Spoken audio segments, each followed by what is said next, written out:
Buenos días, buenas tardes, buenas noches. Mi nombre es Ale Brianza y les doy la bienvenida a un nuevo episodio de Pienso y no sé nada. Este podcast que está llegando con esta edición a su episodio número 10 y donde nos venimos encontrando para charlar de filosofía, epistemología y metodología de la investigación y esas yerbas. Y bueno, episodio 10, en el que vamos a seguir caracterizando el escenario que quedó calentito del episodio pasado, en el que habíamos visto la postura falsacionista de Karl Popper. Hoy vamos a continuar con el pensamiento de un tipo que es un grosso y a quien personalmente admiro por todas las batallas que tuvo que dar en su vida, que es Imre Lakatos, que es un poco el que va a parar la pelota para tratar de conciliar las posturas inductivistas, deductivistas, el concepto de paradigma y demás, proponiendo los llamados programas de investigación. Y bueno, y acá viene el recordatorio / recomendación de cada episodio, porque lo ideal es obviamente conocer todo el escenario que fuimos retratando hasta acá. Lakatos va a discutir principalmente con la dureza del falsacionismo, pero también va a tomar cosas del problema del inductivismo, que son temas que los dos últimos episodios los estuvimos viendo. Pero también va a retomar otras cositas que también estuvieron dando vueltas. Entonces, bueno, como siempre decimos, todo se va apoyando en todo y así si tiramos del piolín llegamos hasta los primeros episodios. Entonces, bueno, como decimos siempre, sea por donde sea que estén escuchando, si es YouTube, Spotify o cualquiera de las plataformas de podcast, ahí están todos estos episodios y lo recomendable sería poder ir escuchándolos de manera secuenciada para no quedarse afuera de las referencias cruzadas que vayan apareciendo. Si están repasando por un parcial así urgentemente, salvando una materia o cerrando alguna entrega, está todo bien, obvio, pero si no, en serio creo que está bueno hacer el recorrido completo y esa es la invitación que me gusta hacer siempre y que hago, como ya saben, en cada episodio. Tema textos. Vamos a estar usando 2 textos como referencia en este episodio y seguramente el episodio siguiente sean los mismos, no lo tengo definido, pero seguramente sí, porque el tema que sigue es anarquismo epistemológico, que es una propuesta de Paul Feyerabend.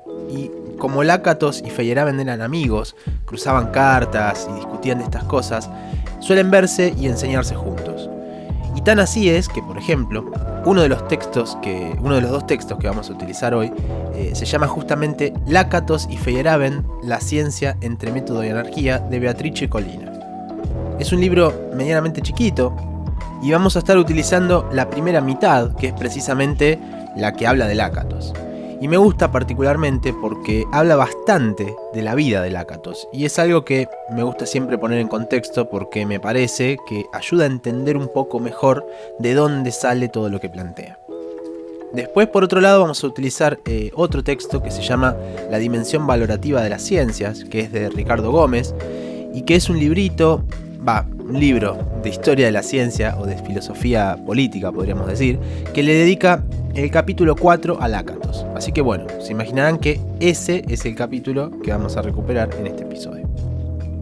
Y bueno, como decíamos recién, vamos a contextualizar un poco a este muchachito que es Imre Lakatos, contando un poco de la vida que le tocó vivir. Bueno, re dramático se ponía. Igual un poco sí, vamos a ver. Lakatos nace en Hungría, en el seno de una familia judía, en la ciudad de Debrecen, que es la segunda ciudad en nivel de importancia, digamos, después de Budapest, cerquita de la frontera con Rumania. Y este mini dato ya nos da una pista grande de que es un muchacho que no va a venir de las grandes ciudades cosmopolitas clásicas de las que venían viniendo nuestros pensadores. Popper, que era austríaco-británico, Hempel, alemán, Kuhn, que era estadounidense. No, este tipo nació en Hungría y ni siquiera nació en la capital. La cosa es que, bueno, termina la escuela y entra a la Universidad de Debrecen para estudiar matemáticas, física y filosofía. Y bueno, algo que lo marca, más allá de sus estudios, es que fue ahí cuando tuvo sus primeros roces con el marxismo, organizando unas difusiones ilegales de propaganda con otros estudiantes. Y eran ilegales porque, si nos situamos históricamente, acababa de terminar la Primera Guerra Mundial y una de las consecuencias de esto, para Hungría, y entre otras cosas porque hubo repartidas de tierras, rupturas y uniones de los países que conocemos hoy en día y demás que no nos alcanzaría el episodio si nos metiéramos en estos temas históricos que tienen que ver con la guerra, pero lo que nos importa es que una de esas consecuencias fue el derrocamiento del gobierno de Bela Kun, que era comunista, por parte del almirante Horthy, un dictador de corte conservador y antirrevolucionario que se mantuvo en el poder desde 1920 hasta el 44. 24 años estuvo el loco. Y bueno, ya se imaginarán cuál fue la suerte de Lácatos teniendo tendencias marxistas en un régimen de este estilo, ¿no? Y lo peor es que no es que en el 44 se acaba la dictadura de Chau Pichu, porque en ese año los nazis invaden Hungría, con lo cual, siendo marxista y judío, se le complicó bastante. De hecho, parte de su familia termina en campos de concentración, pero él junto a su padre, cambiándose de nombres, militando en la resistencia antifascista y demás, logran escabullirse y sobrevivir hasta que, meses después, con la entrada del Ejército Rojo a Hungría, el fin de la Segunda Guerra Mundial, se calman un poco las aguas y puede volver a su Debrecen natal y finalmente terminar sus estudios. Y en este renacer de la ciudad y de todo el país, en verdad, pensemos en una ciudad de posguerra, ¿no? Asediada, destruida, y que de a poco se iba levantando, a como habían quedado las cosas, gobernaba el Partido Comunista Húngaro, en el que Lácatos se inscribió y que por su formación y demás, terminó siendo parte, porque fue funcionario del Ministerio de Cultura y Educación encargado de una reforma educativa. Y a la par, era una máquina el pibe. Ese mismo año, que es 1947, termina su primer doctorado en filosofía, física y matemáticas con la tesis sobre la formación de los conceptos científicos. Y ahí ya podemos empezar a ver que se asomaban sus inclinaciones epistemológicas. Pero la historia sigue. Hungría pasa a formar parte de los países de la órbita de la Unión Soviética de Stalin, y en ese contexto, Lácatos recibe el puesto de secretario del Comité de la Ciencia del partido. Pero su forma de ser, su estilo inconformista y cuestionador, no iban mucho con este modelo que más que nada era dependiente de las órdenes de quien tengas arriba en esa cadena de mando. Entonces, cuando volvió a Hungría de un viaje a Moscú, que Lácatos hizo en 1948, se enteró que le denegaban la renovación de su carnet del partido. Y además le habían hecho una acusación penal por un caso medio complicado en el que él se vio envuelto, que fue el suicidio de una compañera que militaba con ellos en los tiempos de la resistencia antifascista. La cosa es que lo acusaron de convencerla de que se suicide, y por eso lo enjuician, lo encarcelan y lo torturan durante 5 años. Hasta que en 1953, con el ascenso de un primer ministro más light, más conciliador, podríamos decir, se aflojaron algunas medidas y entre eso recobró su libertad. Y cuando sale, retoma la actividad política. Esto es muy... usted no aprende, ¿verdad? Un convencido de sus principios, Lácatos. Empieza a militar dentro del llamado Círculo Petovci, que fue un foco de la rebelión intelectual, que era una vertiente de jóvenes de la Universidad de Budapest que eran comunistas, pero no compartían con el estalinismo, ¿sí? Y que tuvo un papel bastante importante en la revuelta húngara antisoviética del 56. Y ahí sí, viendo la violencia de los enfrentamientos y con el temor de que le vuelva a pasar, ¿no? Pensemos que por una cosa o por otra, todos estos años había sido perseguido y cuando no fue porque estuvo encerrado. Entonces, Lácatos toma la decisión y se va de Hungría, se exilia para evitar cualquier nuevo inconveniente. Y se va primero a Viena, pero después viaja a Cambridge, donde consigue su segundo doctorado, con una tesis que en su versión ampliada fue titulada Demostraciones y refutaciones, y que también nos deja ver por dónde le estaba entrando a la cosa, ¿no? Ya vamos a hablar de su obra. Lácatos siguió estudiando algunos seminarios en la London School of Economics, la LSE, donde conoce a Popper. Y de estar ahí, en la institución y por su trayectoria, le terminan dando una cátedra de lógica. Así que se queda a trabajar ahí en Londres, donde conoce también a Feyerabend, que era también alumno de Popper. Ya vamos teniendo las conexiones, ¿no?, un poco más presentes. Y si bien el interés principal de Lácatos fue siempre la matemática, se fue acercando de a poco a la filosofía de la ciencia y a sus problemas, compartiendo en un primer momento la postura falsacionista de Popper, pero después distanciándose y elaborando una perspectiva personal que es la metodología de los programas de investigación científica y que ahora enseguidita vamos a estar desarrollando. Y así como último hito histórico para traer, podríamos mencionar que en 1965 organizó una conferencia sobre lógica en la que participaron Popper, Kuhn y Feyerabend. Cada vez que me imagino lo que habrá sido esa conferencia, no sé, tremendo, porque estaban todos. Están Esas actas, de hecho, si les interesa, las encuentran como las actas o como, proceedings del Bedford College de Londres de 1965. La pueden googlear así y la encuentran más o menos fácil. Lakatos muere joven, ¿sí? Muere a los 51 años de un ataque al corazón, dejando su último libro incompleto y quién sabe cuántas cosas más que podría haber bajado a papel, ¿no? De hecho, ese último libro era una respuesta, una visión crítica a Contra el Método, que era la última producción de Feyerabend. Ahora sí, sabiendo todo esto, vamos a meternos en su obra, en su conceptualización y en tratar de entender de qué se trata su propuesta metodológica. Como decíamos recién, Lakatos llega a un punto en el que se distancia del pensamiento de Popper y elabora su propia teoría, buscando también encontrarle una respuesta a esto que viene motivando conversaciones y disputas, que es cómo resolvemos la cuestión del criterio de demarcación científica, qué es ciencia y qué no, y que Popper, como veíamos en el episodio anterior, definió tan categóricamente. Esto Lakatos lo plantea en referencia a 3 grandes áreas que podríamos decir en las cuales basa su forma de explicar esta cuestión. La primera de esas áreas es precisamente la del demarcacionismo, compartiendo la convicción de que un buen criterio de demarcación permite distinguir entre teorías buenas y teorías malas, entre teorías ciertas y teorías falsas, aceptando el carácter progresivo de la ciencia, ¿sí? Es decir, el progreso hacia mejores teorías que acompañan el avance de la ciencia, o que motorizan a la ciencia, podríamos decir. Esto parece medio como lo del huevo y la gallina, pero en verdad hay sutilezas en entender si primero se piensa una teoría y después se la intenta probar, o si en lugar de eso se desprende de un resultado observacional. La segunda parada temática que hace Lakatos es en el denominado elitismo autoritarista. ¿De qué se trata esto? Es una especie de desvío que sufre el criterio de demarcación, pero que no se basa en un fundamento estrictamente científico, sino que son los científicos ya consagrados o reconocidos, o los comités de expertos, los que deciden si una teoría es mejor que otra o si una disciplina puede ser considerada científica o no. Entonces, esta demarcación, porque es una demarcación, sería el resultado de una elección elitista y no de la aplicación de un criterio objetivo y compartido por toda una comunidad. Vamos a ampliar esta forma de ver a la ciencia, de administrar la ciencia, podríamos decir, para dejar planteado el tema, cuando veamos un capítulo de un texto que se llama Entre ingenieros y ciudadanos de Fernando Broncano. Como decimos siempre, más adelante.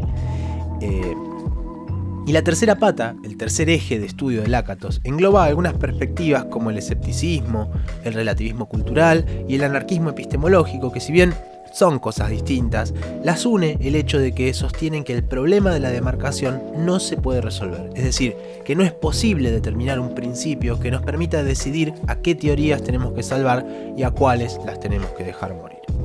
Así que, con esta introducción tripartita del pensamiento de Lakatos hecha, vamos a ir profundizando y uniendo estas ideas, arrancando por la primera, que es la del demarcacionismo. Lakatos va a retomar la crítica al inductivismo en todas sus formas, al inductivismo clásico, al probabilismo o inductismo en sentido amplio, y al verificacionismo, que los vimos cuando repasamos la historia de Hempel.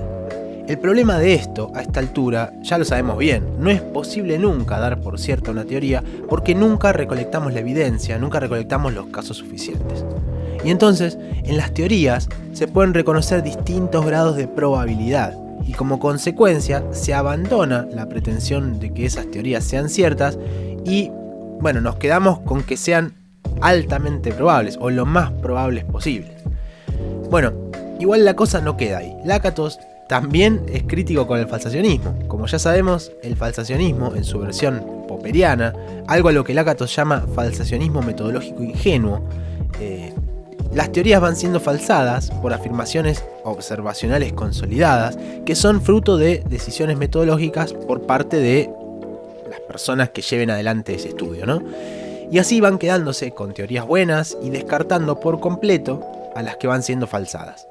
Ahora, lo que plantea Lakatos es muy interesante porque pone sobre la mesa algunos de los problemas que tenía la mecánica newtoniana para explicar algunos fenómenos y cómo, a pesar de las conclusiones disímiles que se obtenían a veces al aplicarlas, nunca se la descartó por completo.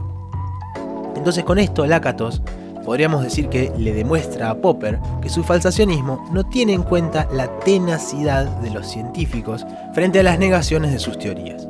¿Se acuerdan de tenacidad, no? Cuando hablamos de Peirce, métodos para fijar creencias y demás. Y si admitimos esto, habría que decir que tanto el marxismo como el psicoanálisis, que son las teorías con las que Popper luchó, quedarían a la altura de la mecánica newtoniana, es decir, Popper nunca llega a demostrar su no cientificidad. Ahora, igual Popper sabía de esto, no es que no se hubiera dado cuenta, y en un intento por darle una explicación al problema, dice que no todas las anomalías, estos resultados inesperados, están al mismo nivel. Y entonces esto nos lleva a otra pregunta, ¿no? Que sería, ¿cómo decidimos lo que es una anomalía importante de una que sea insignificante? Bueno, esto quedaría en manos de los expertos del área, que son quienes estarían en condiciones de decir si vale la pena o no abandonar una teoría. Y por si no se dieron cuenta, sí llegamos mediante este truquito argumental a lo que antes habíamos definido como elitismo autoritario. Y bueno, ¿de qué criterio de demarcación me vas a hablar si al final lo que es ciencia y lo que no, igual lo define un grupito de gente, ¿no? Y a su vez esto también nos lleva a retomar la cuestión del anarquismo epistemológico, que vendría a ser el polo opuesto de este llamado elitismo. Porque todas estas posturas en realidad son respuestas al problema del crecimiento incontrolado de la población académica y de las publicaciones y de las cosas que pretendían ser ciencia. Y obviamente había posturas encontradas. Y bueno, una de esas posturas era la del elitismo, donde encontramos a tipos como Kuhn o como Polanyi, y a este también lo vamos a ver más adelante, donde encontramos una especie de control muy duro sobre lo que se produce y cómo se produce, y que obviamente le dan una importancia muy grande al criterio de demarcación, porque es lo que les permite ir dejando afuera, ¿no? Ir despejando el terreno. Ahora, este polo opuesto, el del anarquismo epistemológico, que está representado principalmente por Paul Feyerabend, y bueno, según su forma de verlo, no se debería dejar a nadie afuera. Como les decía hace un ratito, vamos a dedicarle en profundidad a esto en el episodio siguiente, entonces, bueno, me parece que diciendo esto podemos dejarlo ahí en suspenso. La cosa es que sobre estas críticas hechas al inductivismo, al falsacionismo, Lakatos construye su propuesta superadora, que está motorizada en un principio por lo que denomina falsacionismo sofisticado. Esto es en contraposición al falsacionismo ingenuo, que era el de la mirada popperiana, ¿sí? No perdamos de vista esto. Y lo que plantea es que el falsacionismo no puede ser considerado una simple relación binaria entre una teoría y su base empírica, sino que debe ser concebido como una relación múltiple entre teorías rivales, la base empírica original y el crecimiento empírico que vaya surgiendo de las confrontaciones que tenga esa teoría. Entonces, tenemos un elemento superador ahí, porque una teoría no va a ser falsada y abandonada cuando se coma una refutación, sino que va a ser necesario además que haya una nueva teoría que, por un lado, explique la teoría anterior, que sea capaz de predecir hechos que no eran posibles de predecir con la teoría anterior, y por último, que estos hechos nuevos que predice puedan corroborarse al menos en parte. Y es clave ese al menos en parte, porque vemos que mete un featuring, un elemento que normalmente vendría de parte del inductivismo en el sentido amplio, ¿sí? Y bueno, este falsacionismo sofisticado es lo que lo lleva a construir su metodología de los programas de investigación científica, ¿sí? A Lakatos se lo reconoce por los programas de investigación científica. Cada uno de estos programas está conformado por un conjunto de reglas metodológicas que dirigen a los científicos en su práctica. Y concretamente son dos tipos de reglas. Unas que nos dicen qué senderos de investigación tenemos que evitar, a la que Lakatos llama heurística negativa, y otras qué senderos tenemos que seguir, y que viene a llamarse heurística positiva. Después, todo programa de investigación se caracteriza por tener un núcleo duro y una heurística. El núcleo duro está conformado por aquellos supuestos que no estamos dispuestos a abandonar pase lo que pase en el mundo empírico. ¿Vieron cuando en política se habla de que tal candidato habla para el núcleo duro o que hay un núcleo duro de votantes? Bueno, la definición es exactamente la misma, de hecho se me atrevo a pensar que viene de acá, porque haga lo que haga tal o cual candidato, el núcleo duro va a seguir eligiéndolo, va a seguir votándolo. Acá lo que tenemos es un cúmulo de hipótesis o de supuestos que, más allá de lo que resulte de los experimentos que hagamos, no los vamos a abandonar jamás. O sea, nunca vamos a falsar una teoría sobre ese cúmulo de núcleo duro. Bueno, decíamos que teníamos por un lado este núcleo y por otro lado la heurística. Y con esta lógica que decíamos recién, la heurística negativa del programa nos va a prohibir entonces dirigir el modus tollens a ese núcleo duro, cuando nos encontremos con hechos empíricos que sean opuestos a estos supuestos. Y en contraparte, para que todo funcione, tenemos a la heurística positiva, que tiene que guiarnos en la construcción de un cinturón protector de hipótesis auxiliares que vamos a tener que ir reajustando o sustituyendo para defender a ese núcleo de manera efectiva. Vamos de nuevo. La heurística negativa del programa nos va a prohibir entonces atacar con un modus tollens a ese núcleo duro, cuando nos encontremos con hechos empíricos que sean opuestos a esos supuestos. Si se olvidaron en qué consistía el tollens, les recomiendo que le den una escuchadita al episodio 8, que ahí lo tratábamos. Bien, y en contraparte, la heurística positiva tiene que guiarnos en la construcción de un cinturón protector de hipótesis auxiliares, así lo llama Lakatos, cinturón protector, que vamos a tener que ir reajustando o sustituyendo para defender a ese núcleo de manera efectiva.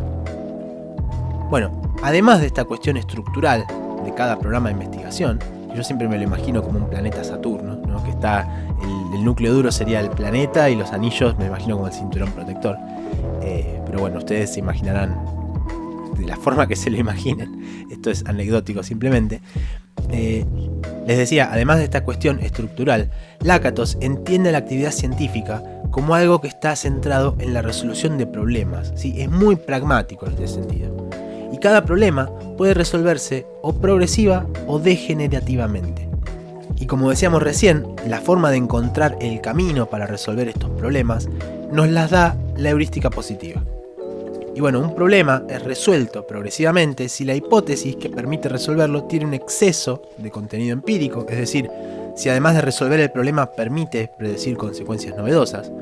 Y si se da al revés, si esa hipótesis que permite resolver el problema no tiene exceso de contenido empírico, vamos a estar frente a un desplazamiento o frente a un cambio degenerativo del problema.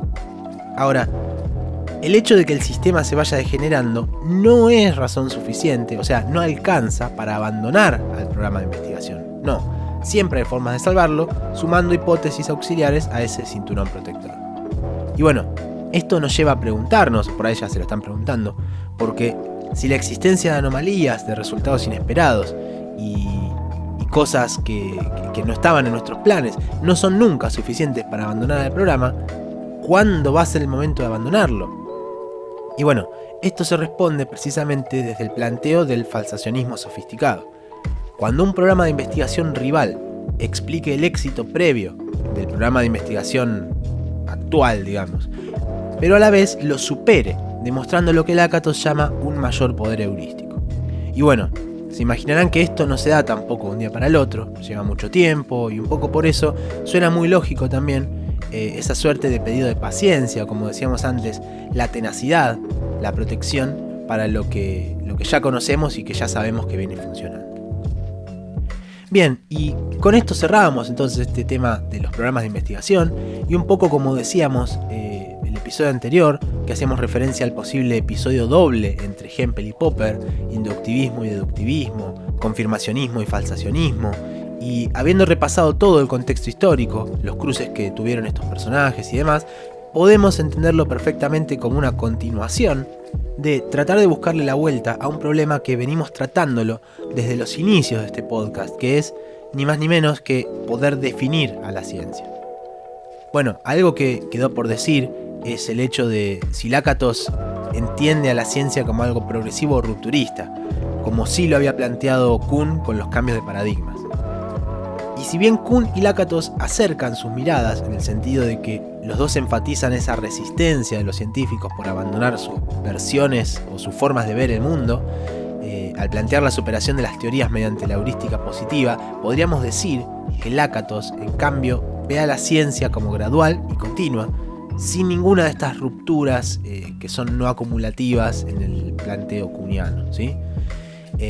Nos queda nomás del grupete este conocer lo que piensa Feyerabend, que de alguna manera se vuelve el antitodo. Y ojo que no dije antídoto, dije antitodo.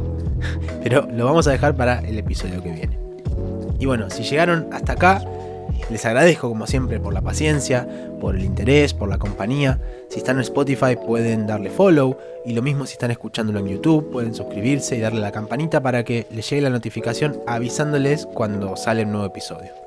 Y si no, también por Twitter, siempre actualizo y aviso, ahí me encuentran como @alebrianza.